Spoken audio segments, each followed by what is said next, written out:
प्यारे विद्यार्थियों, कक्षा 9th की ऑनलाइन क्लास में आपका स्वागत है। देखो, पूर्व में हमारा जो रिवीजन का समय चल रहा था उसमें हमने 3 तक रिवीजन करा दिया था और चौथा रिवीजन स्टार्ट अपन चौथी एक्सरसाइज का कर रहे हैं, 2 चर वाले रैखिक समीकरण। तो सबसे पहले मैंने कल तो इसको बता दिया था कि 2 चर वाले रैखिक समीकरण होते क्या हैं और उसका मानक रूप क्या होता है।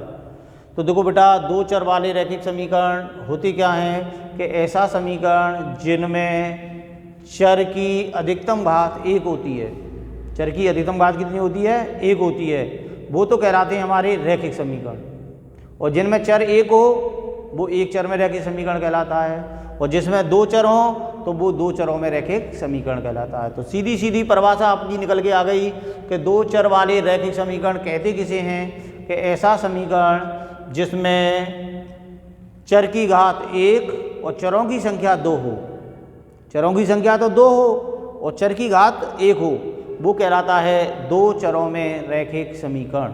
तो प्यारे विद्यार्थियों, 2 चरों में रैखिक समीकरण का जो मानक रूप है वो ax + by + c = 0 होता है। क्या होता है? ax + by + c = 0। यहाँ देखो, देख रहा है आपको a b c, तो ये अचर मान हैं, ये तो कांस्टेंट वैल्यू है आपकी, अचर हैं, ठीक है। और x और y हैं वो चर मान हैं। वो कैसे हैं आपके? चर मान। इनसे मिल करके ये हमारा 2 चर वाला रैखिक समीकरण तैयार होता है।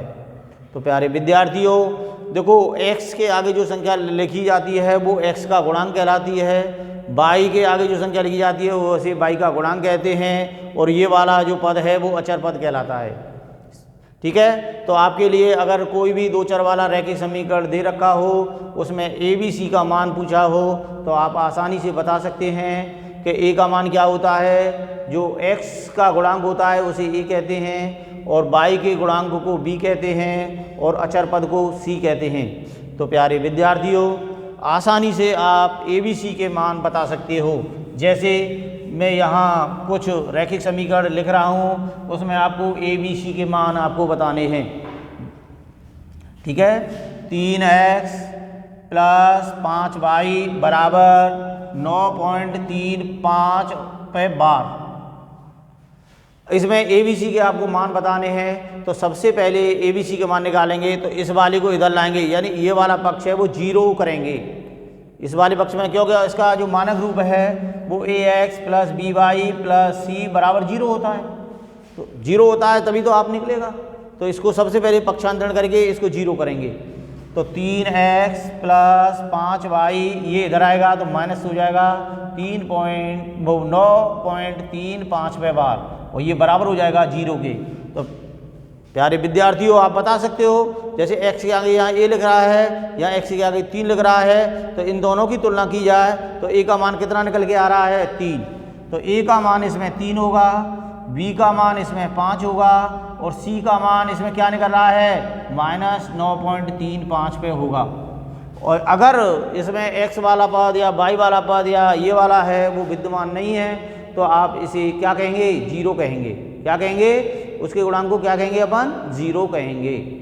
तो इस हिसाब से आप इनके a b c के मान निकाल सकते हैं। जैसे मैं यहाँ लिख दूँ कि 2x - 4y + 5 = 0। तो प्यारे विद्यार्थियों, आप बता सकते हो a का मान कितना है इसमें?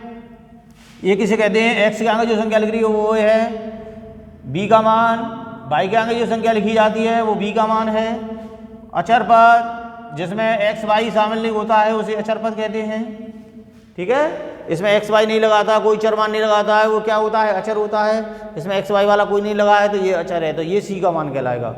तो प्यारे विद्यार्थियों, इस हिसाब से इस वाले में क्वेश्चन दिए गए हैं, तो आप इनके a b c के मान ज्ञात कर सकते हैं। ऐसे इस प्रकार से दिया जाए 2x + 5 = 0। तो बताओ इसमें a b c का मान क्या होगा? तो देखो बेटा, इसमें a का मान तो कितना होगा? 2, और b का मान क्या होगा इसमें बताना? b का मान, क्यों b क्या होता है? y का गुणांक। इसमें y वाला पद है क्या? नहीं है, तो y का मान क्या होगा? 0, और c का मान क्या आएगा? 5। तो इसे अपन इस प्रकार से व्यक्त करेंगे, जो पद है ही नहीं उसे किसके बराबर कर देंगे अपन, उसे 0 के बराबर कर देंगे। ठीक है ना। नेक्स्ट अगला चलते हैं, हमें रैखिक समीकरण के क्या निकालने हैं, हल निकालने हैं। कोई भी रैखिक समीकरण दे रखा है उसके हल अपन निकाल सकते हैं। ठीक है ना। तो रैखिक समीकरण के जो हल होते हैं वो 3 प्रकार के होते हैं, आपको बता दिया था। रैखिक समीकरण के हल कितने प्रकार के होते हैं, 3। एक तो होता है अद्वितीय हल, एक तो कैसा होता है, 2 चर वाले रैखिक समीकरण के हल, ये 3 प्रकार के होते हैं। एक तो होता है अद्वितीय हल, कैसा हल, अद्वितीय हल। एक होता है कोई हल नहीं, कोई हल नहीं, और एक होता है अपरिमित रूप से अनेक हल, अपरिमित रूप से अनेक हल। ठीक है, अनेक हल, या इसे अनंत हल भी कहते हैं। क्या कहते हैं इसे, अनंत हल भी कहते हैं इसे। तो प्यारे विद्यार्थियों, 2 चर वाले रैखिक समीकरणों के हलों के बारे में अपन विचार करें तो 3 प्रकार के हल यहाँ आपको मिलेंगे। एक तो होता है अद्वितीय हल, एक होता है कोई हल नहीं, और एक होता है अपरिमित रूप से अनेक हल, अपरिमित रूप से अनेक हल। ठीक है ना। तो यहाँ आपके लिए अद्वितीय हल का मतलब है, अद्वितीय हल का मतलब क्या है कि केवल और केवल उसका एक हल निकले, कोई हल नहीं। इसका मतलब है इस रैखिक समीकरण का कोई भी हल नहीं हो। और अपरिमित रूप से अनेक हल का मतलब है इसके अनंत हल हों, कितने भी हल निकाले जा सकते हैं। तो प्यारे विद्यार्थियों, यहाँ आपके लिए कुछ 2 चर वाले रैखिक समीकरण दिए जाएंगे और उसके हल आपको निकालने हैं। उसके हल क्या करने हैं आपको, उसके हल आपको निकालने हैं। तो आसानी से आप निकाल सकते हैं। जैसे आपके लिए कह दिया जाए कि 2x + y बराबर 5 के 4 हल ज्ञात करो। इस वाले के 4 हल आपको ज्ञात करने हैं। तो आप 4 हल किस प्रकार से इसको निकालेंगे। तो प्यारे विद्यार्थियों, जो हल निकालना है, जैसे हल का मतलब क्या होता है, हल का मतलब होता है कि x और y के ऐसे मान जो इस समीकरण को संतुष्ट कर दें, वो उसका क्या कहलाता है, हल कहलाता है, सॉल्यूशन कहलाता है।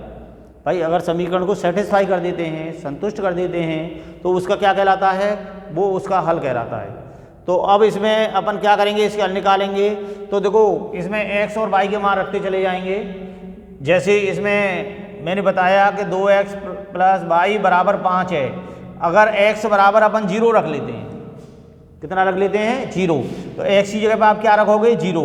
2 × 0 + y बराबर 5, 2 का 0 से गुणा करेंगे तो 0 ही आएगा, प्लस y बराबर 5।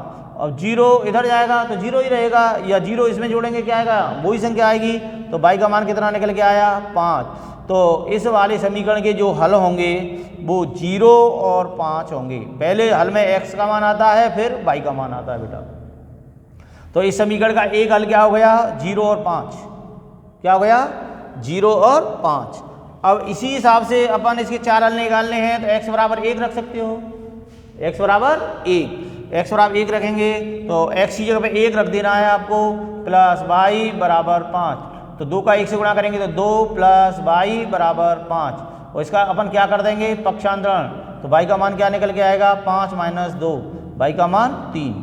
तो इसके हल 1 और 3 भी होंगे बेटा। ये 1 और x की जगह पे 1 और y की जगह पे 3 रख दें, तब भी ये इसको क्या करेगा, संतुष्ट करेगा। ठीक है, x बराबर 2 रखने पर तो 2 × 2 + y बराबर 5 के, 2 का 2 से गुणा कर दिया, 4 + y बराबर 5। इसका भी क्या करते हैं, पक्षांतरण। तो y का मान क्या आएगा, 5 - 4, तो y का मान 1। तो इसका हल 2 और 1 भी हो सकता है। कितना हो सकता है, 2 और 1 भी हो सकता है। इसी क्रम में x बराबर अपन 3 रख लें, कुछ भी रख सकते हो अपने मन से। तो 2 × 3 + y बराबर 5, 2 का 3 से गुणा किया तो 6 + y बराबर 5। इसका पक्षांतरण कर दिया जाए तो y बराबर 5 - 6, y का मान कितना आया, -1। तो इसके 3 और -1 भी हल हो सकते हैं। तो प्यारे विद्यार्थियों, आप किसी भी 2 चर वाले रैखिक समीकरण के हल 4, 5 जो भी हैं आप आसानी से निकाल सकते हो। ठीक है ना।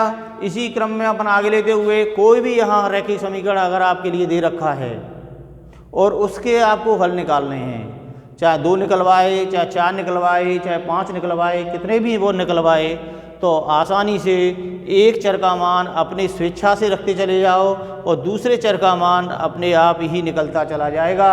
और अगर वो जो x और y के मान निकले हैं वो इस समीकरण को सेटिस्फाई कर जाते हैं तो वही उसका हल कहलाता है।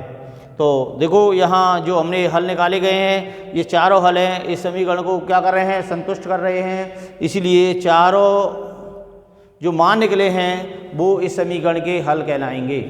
तो प्यारे विद्यार्थियों, आप 2 चर वाले रैखिक समीकरणों के आसानी से हल निकाल सकते हैं। 2 निकलवाए 2 निकाल दो, 3 निकलवाए 3 निकाल दो, 4 निकलवाए 4 निकाल दो।